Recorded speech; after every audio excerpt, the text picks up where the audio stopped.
खुदाए ज़ुलजलाल में आप सबों की सलामती हो। हम दुनिया के नहीं बल्कि मसीह की पहचान हैं, ये हमारा हेडिंग है हमारी सीरीज का। और आज हम पार्ट 3 को आपके लिए लेकर आए हैं, जो हमारी सीरीज का पार्ट नंबर 3 है। और इसका तारफ़ जो है, इसका इंट्रोडक्शन जो है वो ये है, खुदा नौजवानों को रद्द नहीं करता बल्कि इस्तेमाल करना चाहता है। ये ख़ास बात है कि खुदा नौजवानों को रद्द नहीं करना चाहता बल्कि उनको अपने नाम, कलाम और जलाल के लिए इस्तेमाल करना चाहता है। लेकिन खुदा चाहता है कि नौजवान बेटे और बेटियां पाकीज़गी में चलें। मैं आपके सामने 2 अहम पॉइंट रखना चाहता हूं, और पॉइंट नंबर जो है वो पहला ये है कि दुनिया से मोहब्बत ना रख। ये हमें इस बात के लिए मना किया गया है।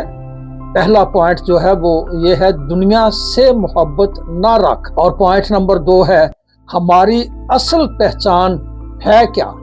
ये हमारे लिए सवालिया निशान है कि हमारी असल पहचान जो है वो है क्या। तो जब हम पॉइंट नंबर 1 को देखते हैं तो पहला यूहन्ना उसका 2 बाब और उसकी 15, 16 और 17 आयत में यूं लिखा है। जब हम 15वीं आयत को पढ़ते हैं तो लिखा है, ना दुनिया से मोहब्बत रख, ना उन चीजों से जो दुनिया में हैं। जो कोई दुनिया से मोहब्बत रखता है उसमें बाप की मोहब्बत नहीं। और 16वीं आयत में लिखा है, क्योंकि जो कुछ दुनिया में है, यानी जिस्म की ख्वाहिश और जिंदगी की शेही, वो बाप की तरफ से नहीं बल्कि दुनिया की तरफ से है। और 17वीं आयत में लिखा है, दुनिया और उसकी ख्वाहिश दोनों मिटती जाती हैं, लेकिन जो खुदा की मर्जी पर चलता है वो अब तक कायम रहेगा। ये हमारे लिए तसल्ली की बात है कि जो खुदा के साथ चलता है वो हमेशा हमेशा कायम रहेगा। क्योंकि सरफराज जो है वो गिरता है और उठ खड़ा होता है।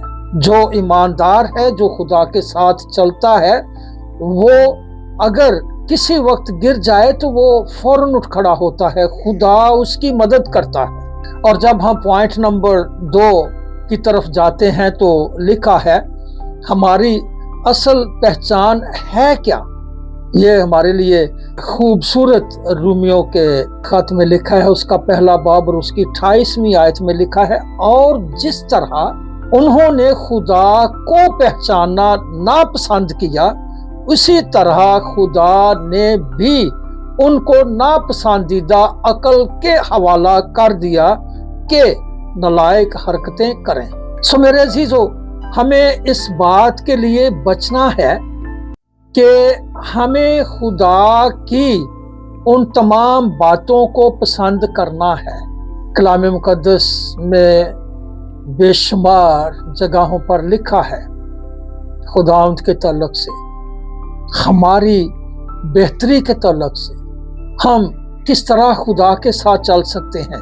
ना पहचानेंगे तो फिर लिखा है कि वो हमें नापसंदीदा अकल के हवाला कर देगा। चूंकि मेरे अजीजों, मेरा मैसेज जो होता है, मेरा कलाम मोस्टली जो है, चूंकि हमारी चिल्ड्रन मिनिस्ट्री है, यूथ मिनिस्ट्री है, तो मेरा मोस्टली जो एवेंजलिज्म होती है, मैसेजेस होते हैं, पैगाम होता है, वो नौजवानों के लिए होता है। यूथ, नौजवान जो हैं, जो क्रिश्चियनिटी के पिलर्स हैं, उनके ऊपर भी ये बोझ है कि वो अपनी क्रिश्चियनिटी को संभालें। तो लिखा है कि जब हम खुदावंद की तरफ रुजू करते हैं तो फिर वो हमारी तरफ रुजू करता है। खुदा चाहता है कि लोग हमें देखकर यीशु मसीह को पहचाने, ना कि सिर्फ हमारा लिबास, फैशन या ज़ाहरी अंदाज जो है उसको देखें या उसको पहचानें। ये बातें हैं जो आज मैं अपने कलाम के वसीला से आप तक पहुंचाना चाहता हूं। आखिर में पुरजोर अपील है नौजवान बेटों और बेटियों के लिए। आज खुदा हर नौजवान को अपनी तरफ बुला रहा है। हमें सिग्नल्स मिलते हैं, हमें जो है वो बुलाहट आती है, हमें बुलाया जाता है, मगर हम पहचानते नहीं। अगर तुम दुनिया की राह इख्तियार कर चुके हो तो वापस मेरी तरफ लौटो। ये पुरजोर अपील है उन नौजवानों के लिए जो आज तक खुदा से दूर हैं, जो आज तक खुदा के वाकिफ नहीं हैं, जिनकी कुर्बत आज तक खुदा में नहीं है। ये उनके लिए अहम और ज़रूरी अपील है।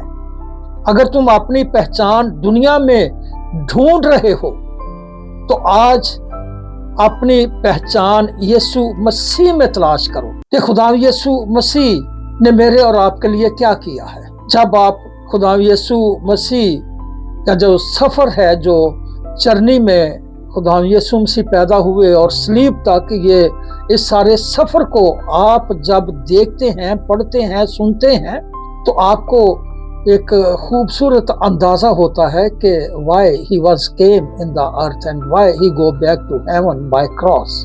सो मेरे अजीज़ों, ये ज़रूरी है कि हमें इस बात को जानना है। आखिर मैं ख़ास दुआ करना चाहता हूँ नौजवान बच्चियों और बच्चों के लिए। ऐ आसमानी बाप, हमारे नौजवानों को पाकीज़गी में चलना सिखा, उन्हें दुनिया के दबाव से बचा और उनकी जिंदगी को ऐसा बना कि वो हर जगह तेरे जलाल का बाइस बने। खुदा यीशु मसीह के नाम में आमीन।